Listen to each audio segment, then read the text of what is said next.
identified 45 factors of building a successful flight training. What's number one? I don't know. They clustered. It is the flight instructor, but it's a lot of other things. Simulator was big. Yeah. Equipment, the aircraft was big. Okay. But that's how I got into it. Okay. And then Redbird.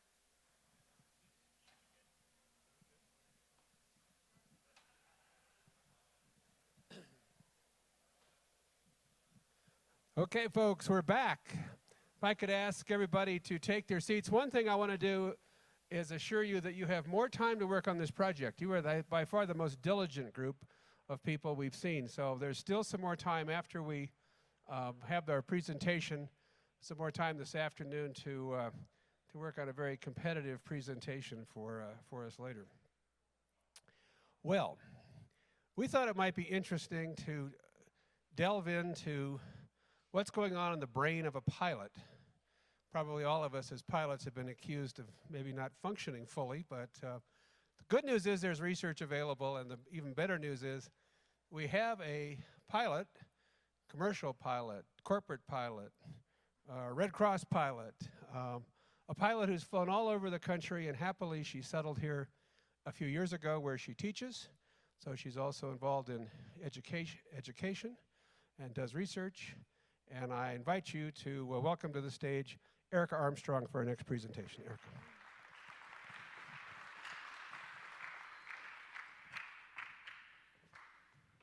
All right, clicker. It's like driving an Airbus here, I guess, with this thing. Hi. So fall for me is not necessarily a weather season for me. It's aviation training season, aviation safety training season. So we've got Redbird this week. Anybody going to the NBAA next week? Anybody be there? A couple of you. So we put on aviation safety workshops there. Then right after that is Bombardier's safety stand down. So fall is always training time. And I have just talking, I don't think I've ever been in a room with just flight instructors. It's people in the training business. So kind of fun to see everybody in one spot. So I'll give you my 30-second background in aviation, just so you can kind of have an idea where my perspective is and where I'm coming from. So started off flying in Minnesota. You'll get used to the accent here. I know I just called my dad last night, and it comes right back as soon as I talk to him. So learned how to fly in Minnesota, started flying for the Red Cross, got it on with a charter company. I worked for Elliott Aviation, aviation charter out there in Minnesota. So I did the 135. I flew Part 91 for a corporate flight department. After all that, a couple furloughs, a couple layoffs, I got hired on at the airlines.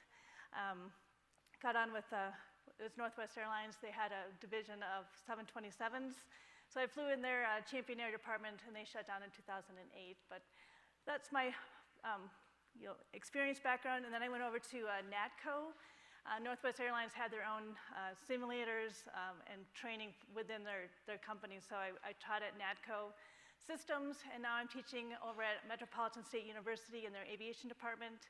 I teach aircraft systems and propulsion, and I also teach the newbie students. So I have first-year students and the seniors that are coming through. And I have the added pleasure of having a variety of students. So I actually have 51-year-old students in my class. A lot of people have already been through the military, 12, 14 years in the military.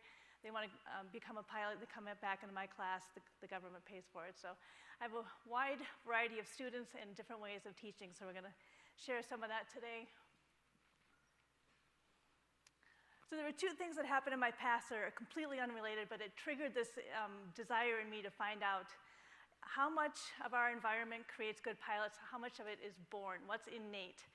What do we have to teach? What is already within a pilot's brain? So the first thing, when I was 9 years old, my parents told me I was adopted. I thought it was a joke, but no, others said it was true. But it triggered in me this idea of how much of that is going to affect the way I already think. And as you go through your career, how much of that can be trained? How much is that innate? The second thing that happened, does anybody know what that thing is on the right? Yes, you got it. And yeah, my favorite part is this little thing right here. It says the fun meter on there. Yes, somebody drew that on there. So after all that flying and all those years in corporate aviation, I got a job at the airlines. And what do? I don't get to fly. I have to sit back in the engineer seat and watch other people fly.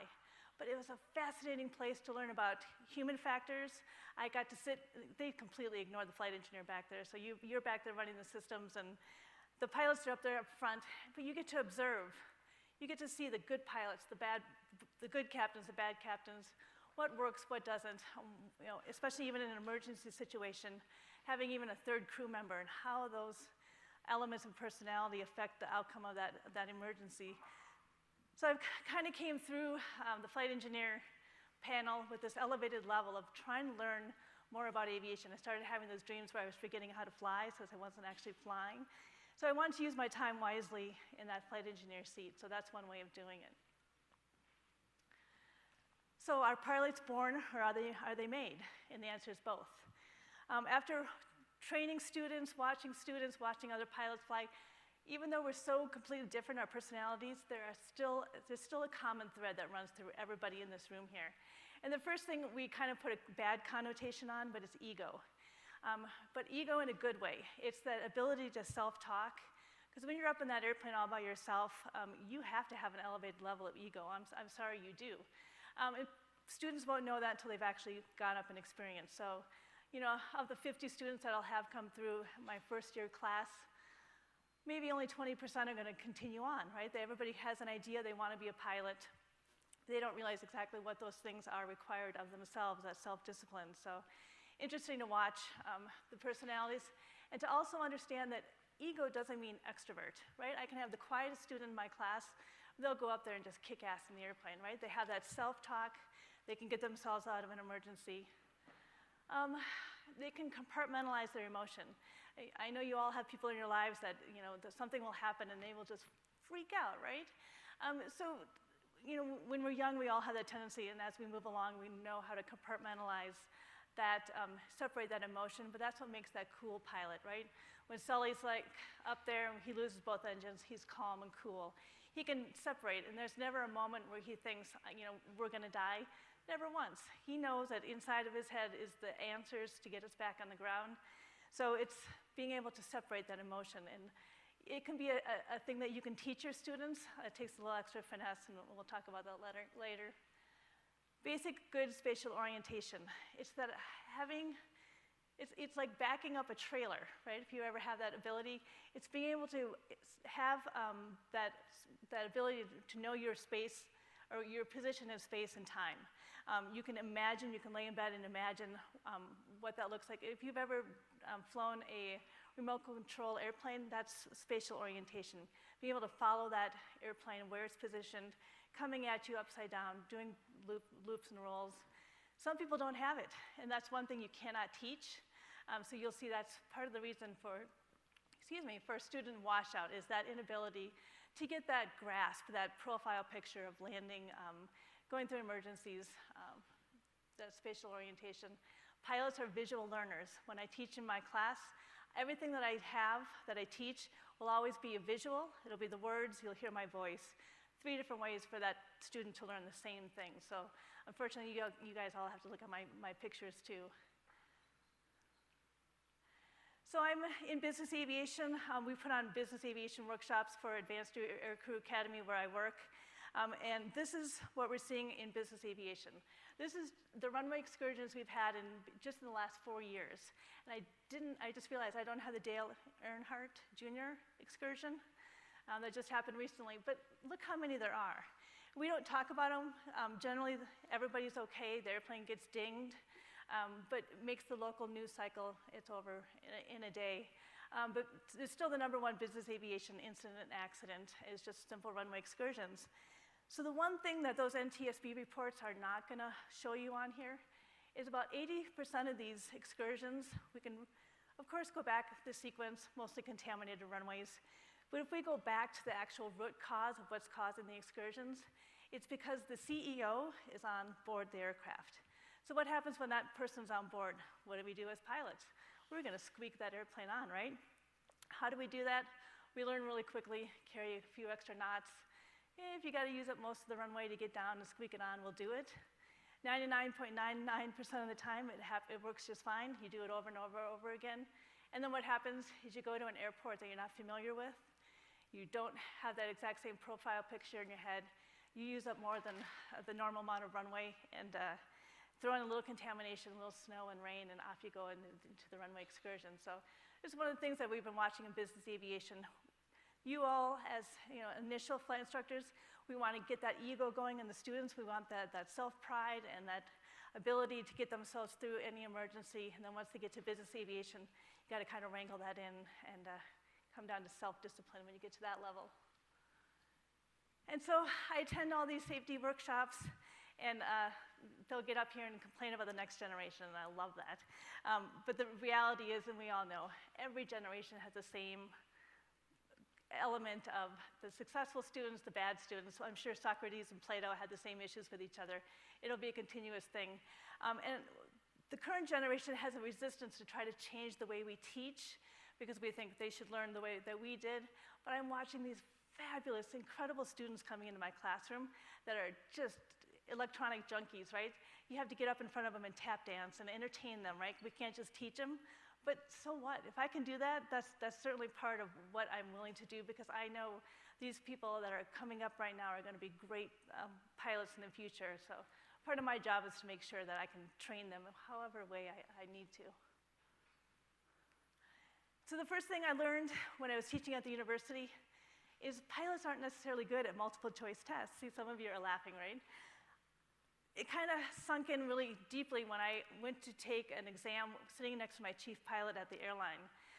We go back for our recurrent training every year, and nobody would study for it, right? And so they decided to do a pop quiz for all the pilots. And so the chief pilots and I were sitting next to each other, and he's like, oh, I hate multiple choice tests. I've flown with this guy. He can fly through any kind of weather, any emergency, it doesn't matter. We got this multiple choice test, and he barely passed. But it reinforced in me that it's not necessarily a good way of knowing how much a student knows. But when I first started teaching, I made that assumption that if they are doing well with their multiple choice exams, they must be really good. But I learned really quickly there's a whole different thought process to take a multiple choice test as opposed to having a what-if scenario. So maybe you do understand the pedostatic system, but on a multiple choice test, but if I ask them a specific question, it goes right over their head. So it's something I learned right away when I was trying to gauge how much a student is learning. Multiple choice tests are not the way to do it.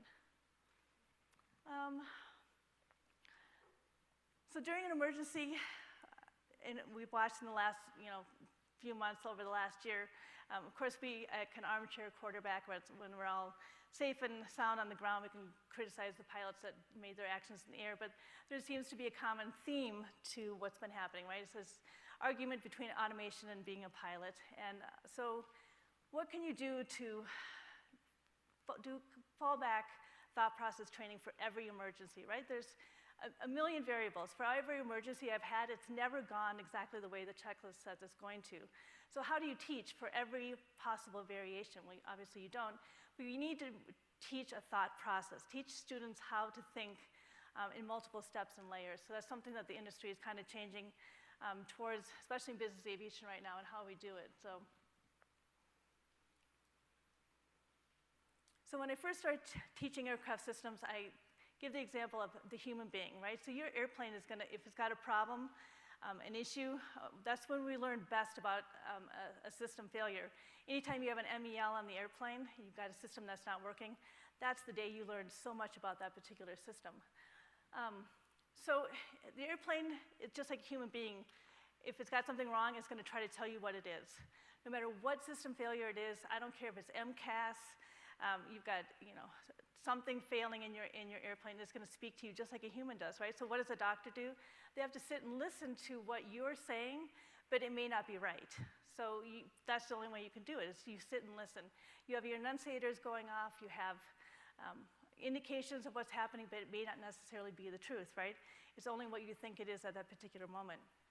So in the simulator is the place where we can start training that thought process.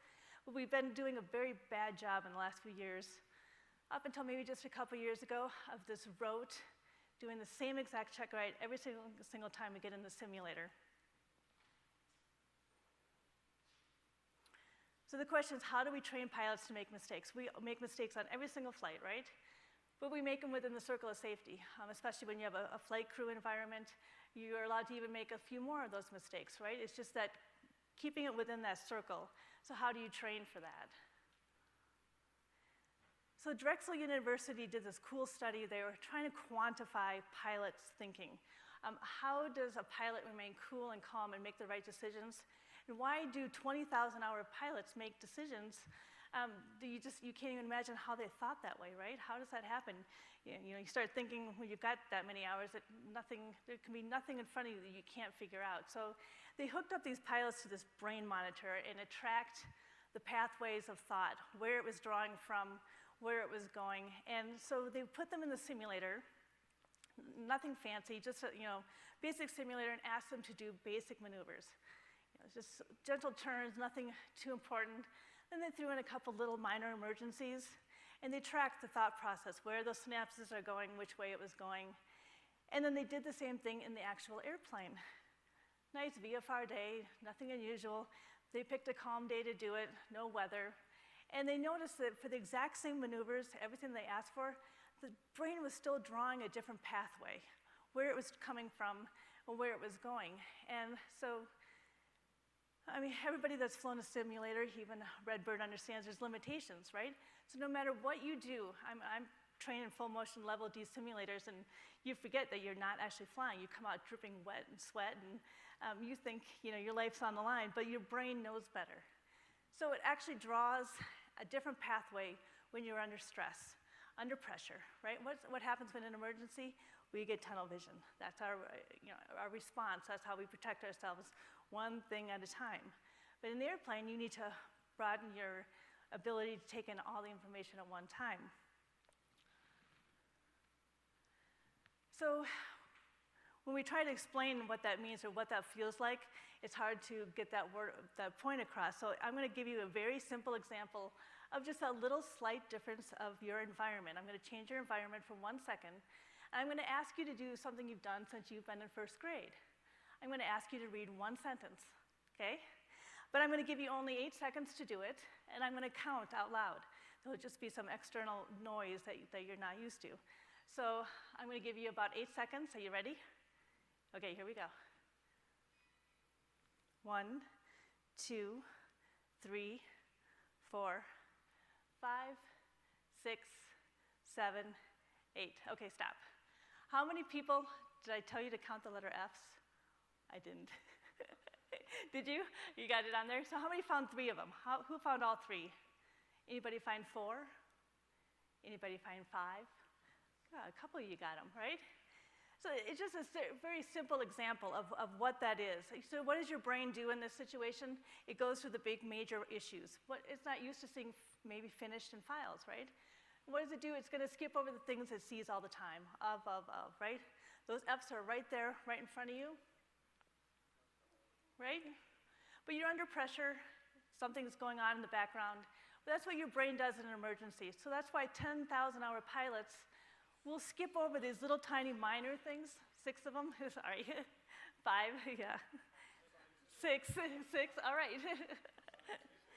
Scientific, oh, did I not highlight it? Oh, see, there you go, good eye.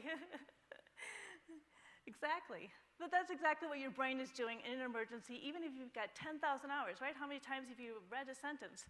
Your whole entire life, but your brain tends to skip over those minor details, and sometimes that's the difference between life and death in the airplane. So what are we seeing in the 135 world? When I was flying 135, what happens is your company will send down the GOM and the op specs, and your examiner is going to know exactly what check rides you need to take. It lists all the instrument approaches that your company is authorized to do. So when we go down to the simulator, so the type ride is kind of a different beast. I do a really good job of showing different emergencies in that, but when we get into our recurrent training cycles, you're going down every 6 months for your recurrent training. You're doing the exact same thing every single time. You know when the examiner starts setting up the sim for a certain way, you know, okay, I'm going to do V1 cuts here. I know I'm going to have an engine failure on the next time. But when does that thing really happen in the real life? Yeah, the worst time you can lose an engine is right at takeoff. But when does it usually happen? When you're up at altitude, right? What if you're up at altitude in the Citation 10 and it's 51,000 feet? Then how does your airplane respond? Then what do you have to do? And we don't train for that. So the industry is trying to get it changed. You know, every time you get into the simulator, your job is on the line. If you don't pass this thing, you know, you could be out of a job, right? So pilots have become very accustomed with coming into this simulator and we know exactly what we're gonna do. There's no variation. Flight instructors are told, look, this company is paying us for this flight time. This is what you're gonna do. This is the check ride. We know our check rides. This is years of training over and over and over again.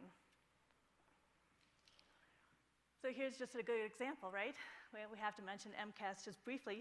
Super simple system, super simple fix, right? The fail-safe training for this is anytime you have a pitch control problem, you come over, you reach over, and you hit the stab trim. If you don't know what the issue is, that's it. That's the solution right then and there. But the extra layer of training on there is what happens if you turn that thing off and you're going 500 miles an hour.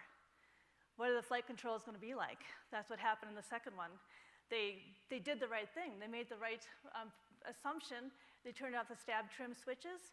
They were at 500 miles an hour. The poor first officer tried to crank the trim wheel manually. With the aerodynamic forces on the surfaces, there was no way he's going to get that thing turned. So they, you know, thought there's something jammed.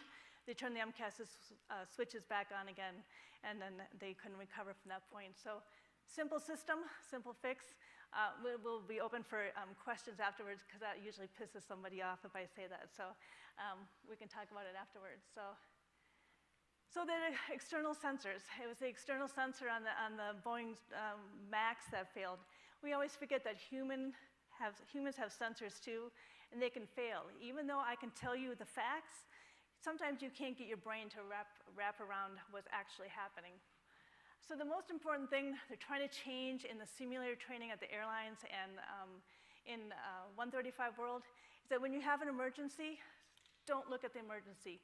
Immediately evaluate everything else that's working, right? Look at Air France. That airplane entered the ocean, 100% working.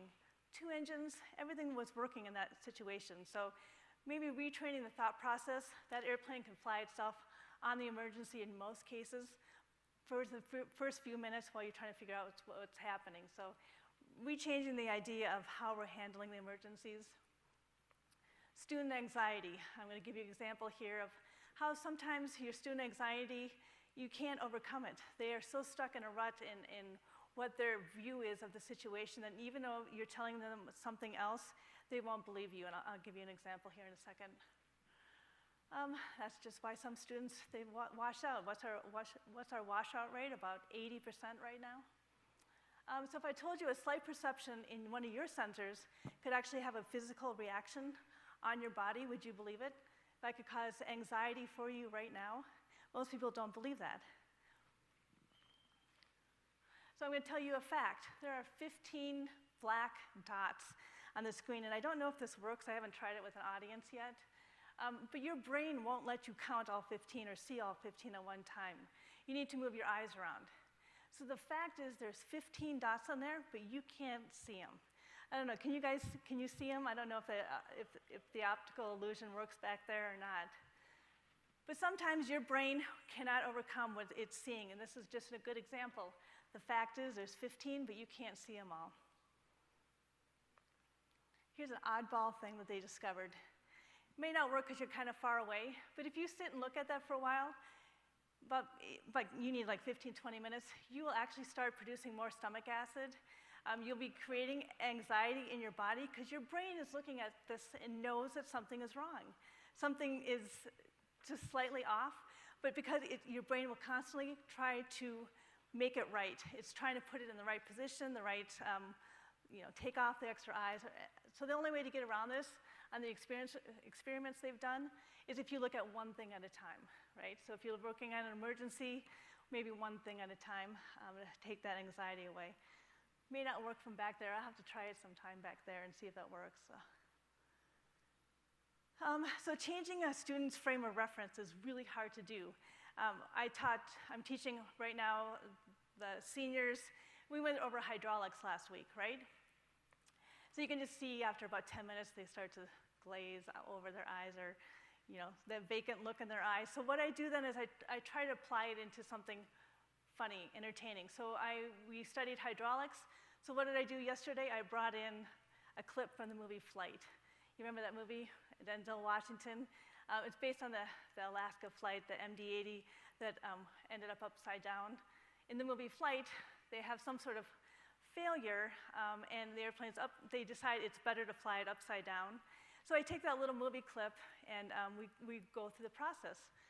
The airplane gets rolled, or something's going on in the airplane in the clip, and whip the captain in the clip. He says, "Oh, we've lost hydraulics."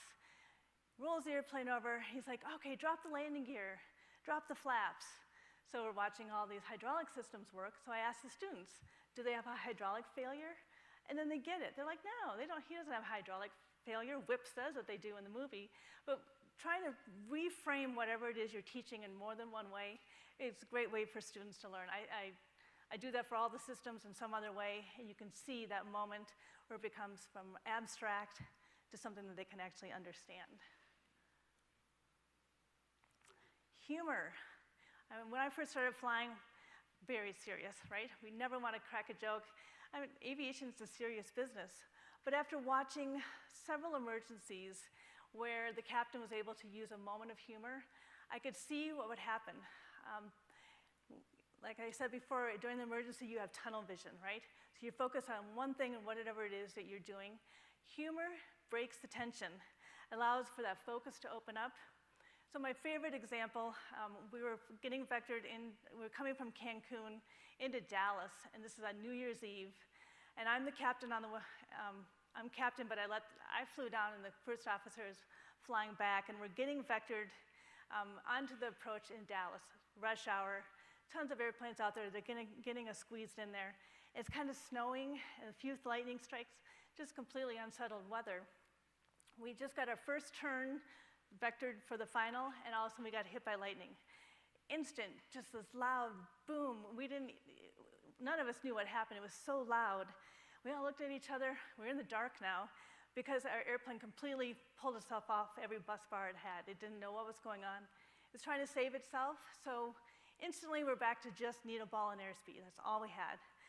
So the first officer, because he was following his instruments, all of a sudden started to follow the instruments, not realizing that everything had failed. And so I just quickly grabbed the airplane, and I'm flying a needle ball and airspeed, and it's pitch black in there.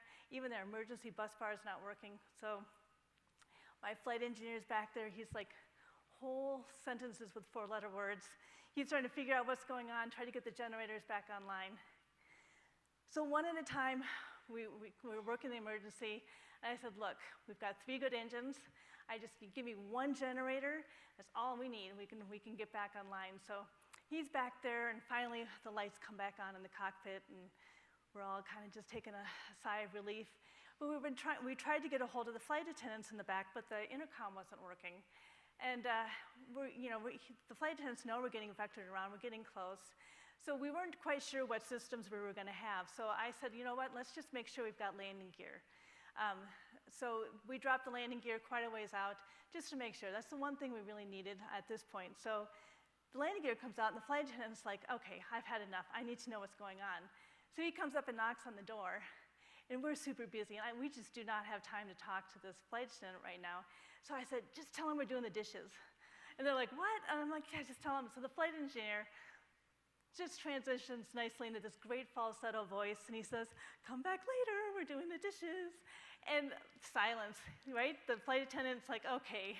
But what does that do, right? In that moment, I could feel the shift. We all of a sudden said, "Okay, we've got our airplane in a position where we can at least drag it back to the airport."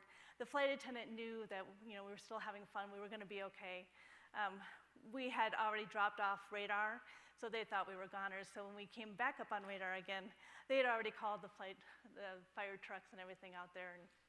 But that moment of humor in there to break the tension allowed all of us to function a little bit better. So make sure that when your students are having a tough day, they made a bad landing, whatever it is, that you lighten the mood so that they can absorb the information and actually learn from that moment that maybe they weren't having that good day. So back to the sim training. I call this the Bert Anderson method. We're trying to see a little bit more of this in there. And at the time, I hated Bert Anderson. We were training at NATCO up in Minneapolis, and they were phasing out the 727s. So they were contracting down with Pan Am down in Miami. So Bert Anderson was a Swede from Minnesota, but he was sick of the winters. So in the wintertime, he would go down and train at Pan Am. And because he wasn't under the leash of Northwest Airlines down at Pan Am, he liked to have a little more extra fun in the simulators. But I can look back now and realize that this man changed the way I thought about emergency systems. He taught me so much without realizing it until later. But what he would do, he'd sit back there with his cowboy boots on and just back there running through the emergencies in the simulator. Once we got down towards the end, he'd say, okay, no more checklists. Put your checklists away. He said, all he would say is, if you can get us back to the airport, I'll buy you a beer. That's all he would say. So we'd start off at 35,000 feet, and he would layer the emergencies, one after the other, to the point where we had no engines, no checklists. And he wanted to see how much of the systems you understood just by figuring it out.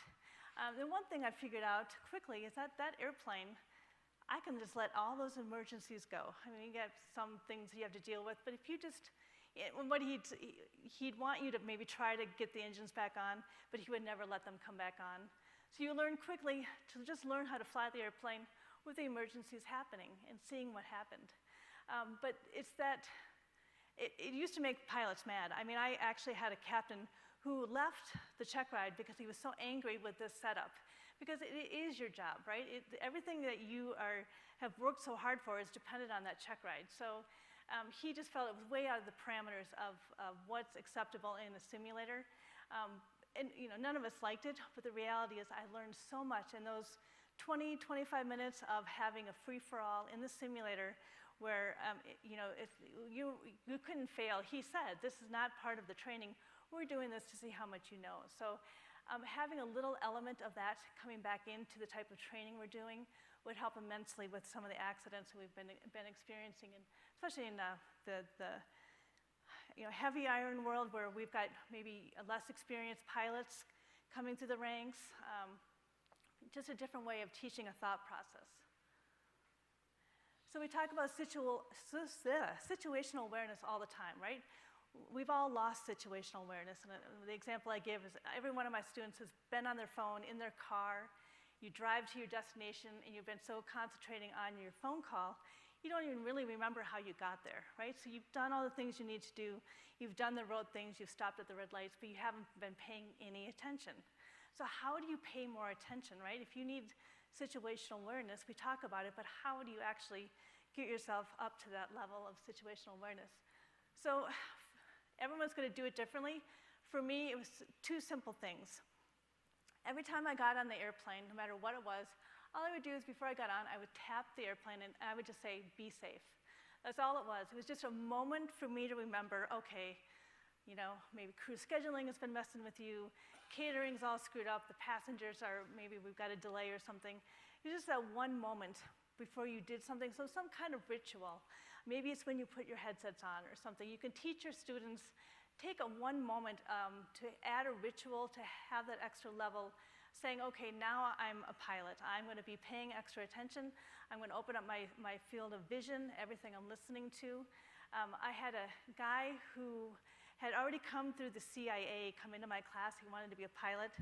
And he said part of his training in the beginning is they would walk into a room just like this, and he'd tell everybody, okay, put your head down and write down everything that you can remember around you.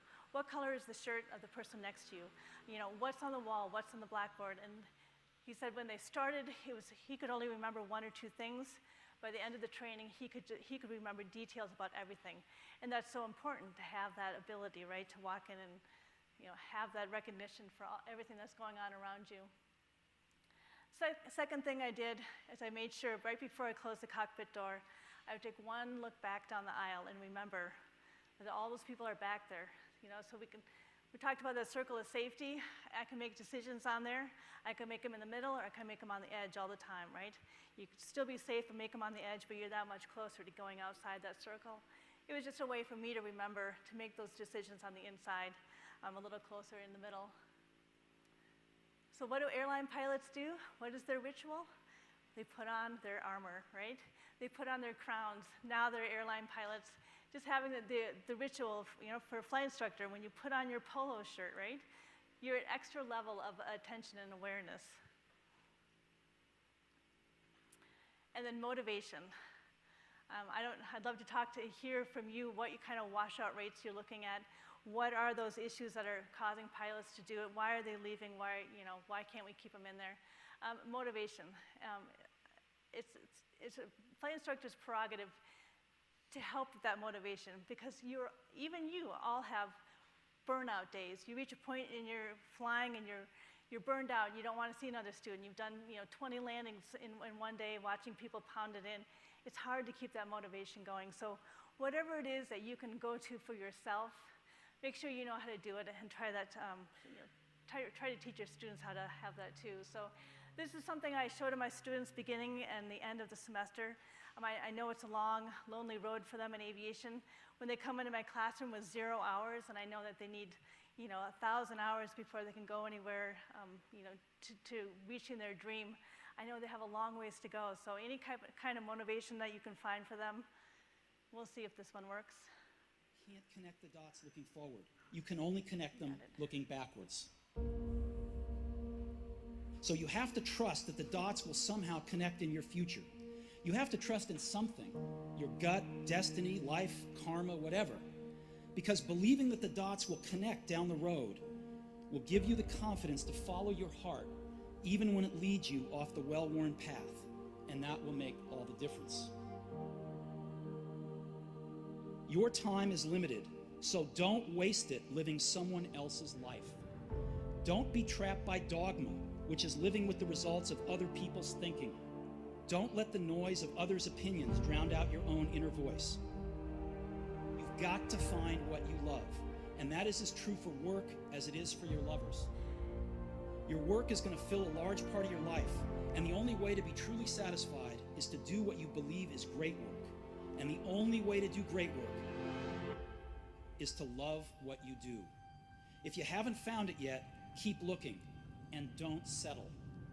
Have the courage to follow your heart and intuition. They somehow already know what you truly want to become. But you're going to have some ups and you're going to have some downs. Most people give up on themselves easily. You know the human spirit is powerful. There's nothing as powerful. It's hard to kill the human spirit. Anybody can feel good when they have their health, their bills are paid, they have happy relationships. Anybody can be positive then. Anybody can have a larger vision then. Anybody can have faith under those kinds of circumstances.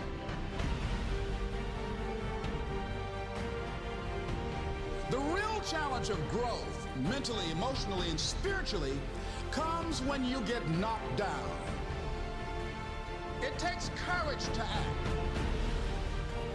Part of being hungry when you've been defeated, it takes courage to start over again.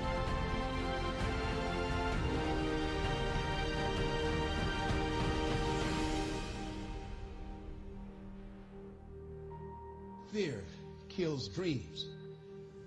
Fear kills hope. Fear put people in the hospital. Fear can age you, can hold you back from doing something that you know within yourself that you're capable of doing, but it will paralyze you.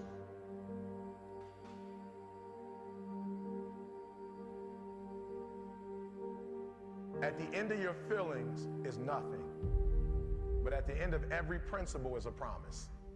Behind your little feelings, it might not be absolutely nothing at the end of your little feelings, but behind every principle is a promise. And some of you in your life, the reason why you're not at your goal right now, because you just all about your feelings. You all on your feelings. You don't feel like waking up. So who does?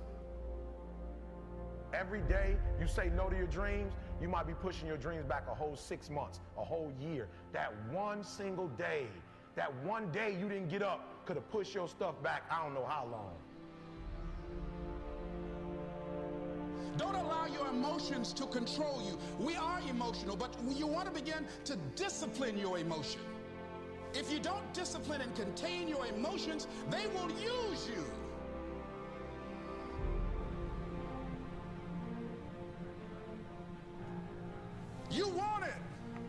And you're going to go all out to have it. It's not going to be easy. When you want to change, it's not easy. If it were in fact easy, everybody would do it. But if you're serious, you'll go all out.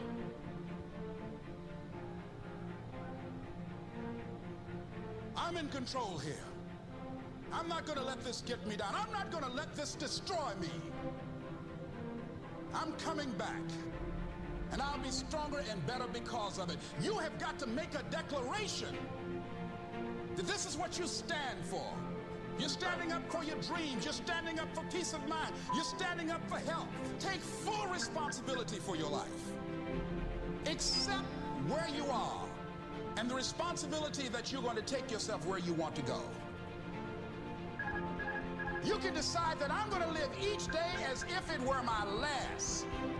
Live your life with passion, with some drive. Decide that you're going to push yourself. The last chapter to your life has not been written yet, and it doesn't matter about what happened yesterday. It doesn't matter about what happens to you. What matters is, what are you going to do about it? This year I will make this goal become a reality. I won't talk about it anymore. I can. I can. I can.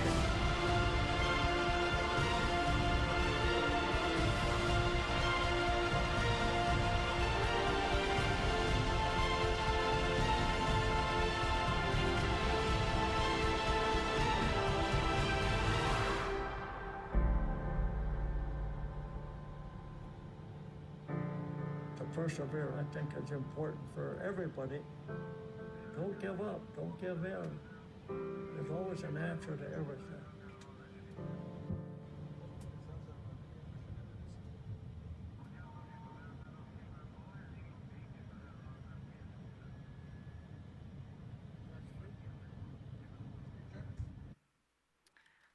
All right, so it's all worth it, right?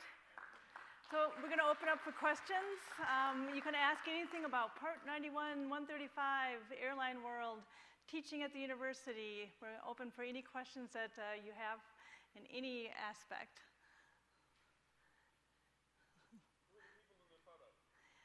So this is, it does happen once in a while. So these two ladies, they both left aviation. When the company shut down in 2008, they both left. But Heidi and Laura Cavett, you'll notice it's pitch black outside. It was a red-eye flight. We left at 1:50 in the morning out of Las Vegas over to St. Louis, and we just happened to be paired together. It was the first time that it had happened at the company in that division I flew for. So this was a couple years, obviously, after I'd been flying there. They had finally hired 2 others, so it did happen once in a while.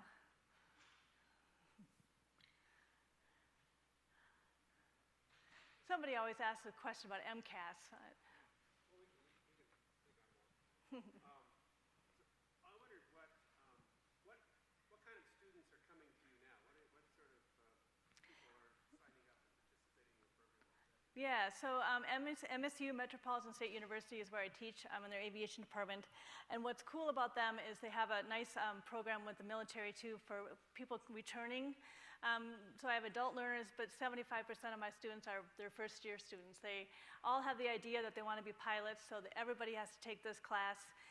No matter which major they end up in, they have to go through at least aviation fundamentals. The aircraft systems and propulsion class is usually for the seniors, getting close to the end. So that's one of the crazy things we do in aviation, right? We send our students out without any systems training. And there's just so much you have to teach, all the rules, the regs, the FAR aims. There's so much we have to teach.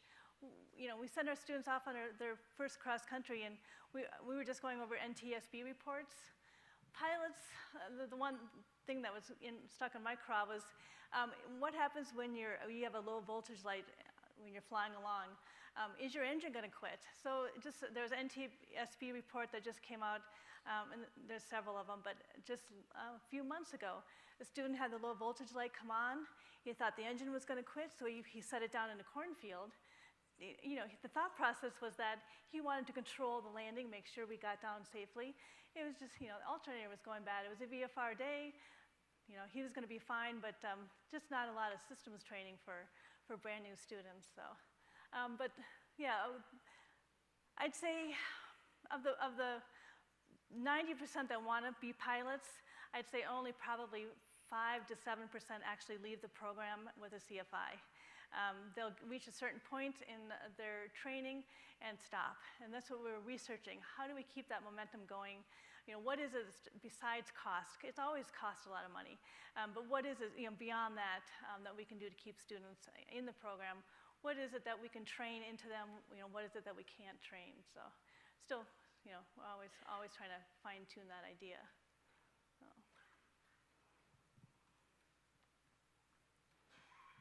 Just a short question. Do you have that as a breakdown in gender of the ones that are successful and ones that aren't? Oh, that's a good question. There's really not enough for me to even quantify them. Of the 50 students I have right now, I only have 3 women.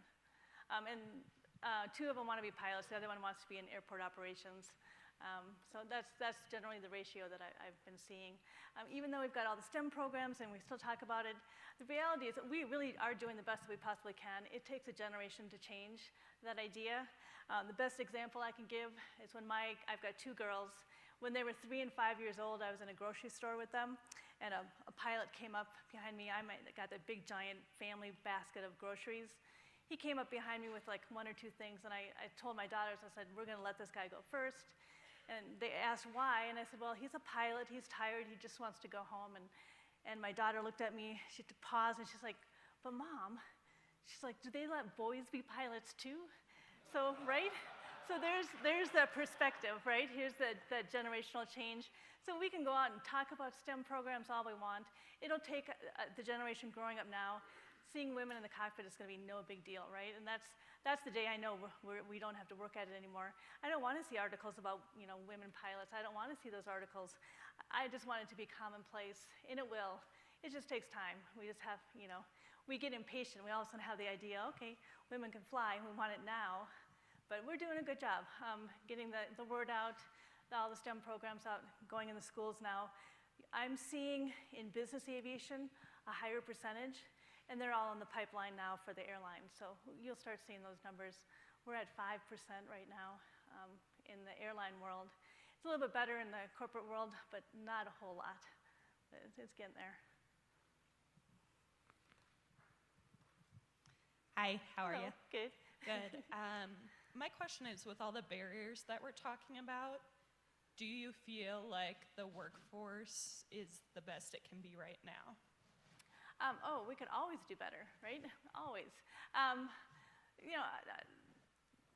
try to remind my female students that of all the pilots I flew with, 85% of the gentlemen I flew with were complete gentlemen. They didn't give a crap who was in the airplane with them, right? We're all doing a job. That 15%, the misogynists out there, you know what? They're assholes anyways. It wasn't just for the women. They just, in general, just are, people that did not get along with other women, or with other people in general. So try to change that frame of reference around that. No matter what industry you're in, you're going to have that element who are going to be a barrier for you. But there's enough women out there now that will help you over that barrier. You got a follow-up? How about in terms of the financial barriers? Would you comment on that as well? Yeah, boy, we're trying to get creative with it, right? Interesting things that we're seeing coming down the line, even simple things like buy aerospace on the field here, right? If they can get this electric airplane certified and up and running, I know it has its limitations, but if we can transform flight training down to, $20 an hour, how different would that change the industry? It would be incredible, right? I know the university is working on creative financial ways of doing it. Flight schools now are actually opening up their own banks and credit programs. The other thing we're not seeing a whole lot of, but Europe uses the ab initio training. They'll take somebody with 0 hours. So they'll give them like a personality test and see if they hit those personality marks. Is it someone that they want to invest their time in? You kind of have to give them, your firstborn in exchange. They're going to make you have a extensive training contract, but there's ideas being bantered around. Europe doesn't have a big general aviation population like we do, so they've been having to do more creative things. Unfortunately, they've had a few more accidents because they have a lower time pilots in the seats. So, you know, it's a balance as we move through it. But yeah, I mean, cost is still probably the #1 barrier. Would you not agree that's the #1 thing still? Yeah. No. Yeah. Do we have time for one more? One more? Okay, I'll bite. 737 MAX, system failure, training failure, pilot failure. What do you think? Yes, Yes. to all of those. Yes.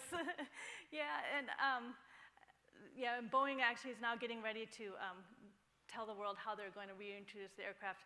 I'm hopefully flying out there the first week in November. They're going to be giving a tour to the press, talking about what systems they've done and changed. The one thing that we haven't really talked about with the Boeing MAX a whole lot is the system in the old 737s and the 727 I flew used to have a simple thing called a yoke jerk. All you have to do is, just like it sounds, you have to just jerk the yoke and it would disconnect the trim. So on this airplane, they bypassed that system when MCAS activated, so even if you pulled on it, it wouldn't deactivate that. So yeah, it's so sad because the system was supposed to be so simple. The disconnect was supposed to be so simple, but you got to know it's there, right? You got to know, you got to be trained for it. So everybody failed in that particular case, but the fix is truly simple. The hard part will be the perception, right? If you saw you had a 737 MAX on your airline ticket, would you get on that airplane? I think with United has already announced that if you don't want to fly in that airplane, they'll let you fly in another one, no charge for the ticket change. So, but if you guys all remember, don't you remember Airbus? What they do at the Paris Air Show in front of everybody when the Airbus first came out? Do you remember that? Right in front of Show Center, right? They had the flaps down, the gear down, they had a pitch up, and that airplane would not let them pitch out of the parameter.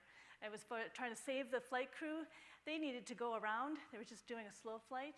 They go, the captain, who was new to the systems, goes to pull back to get over the trees at the end, and it won't let him do anything. You can see it brush the tops of the trees. You can hear the spool up after they've hit the trees. But Airbus had the exact same type of situation and PR issues to get over to. They changed their systems. They changed the way it was set up.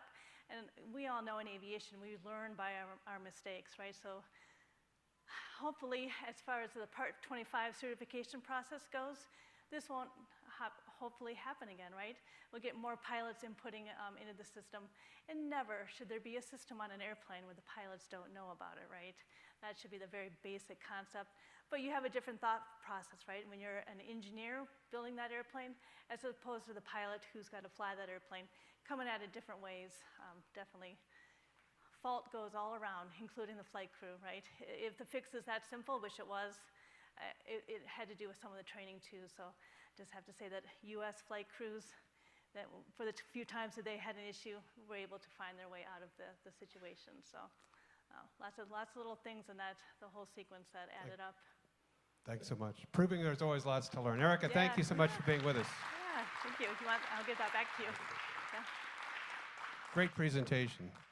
And very invigorating video, I might add, too. Listen, we got a 15-minute break, then we go back to the breakout sessions, and we'll see you back here a little bit later, according to your schedule. Thanks so much.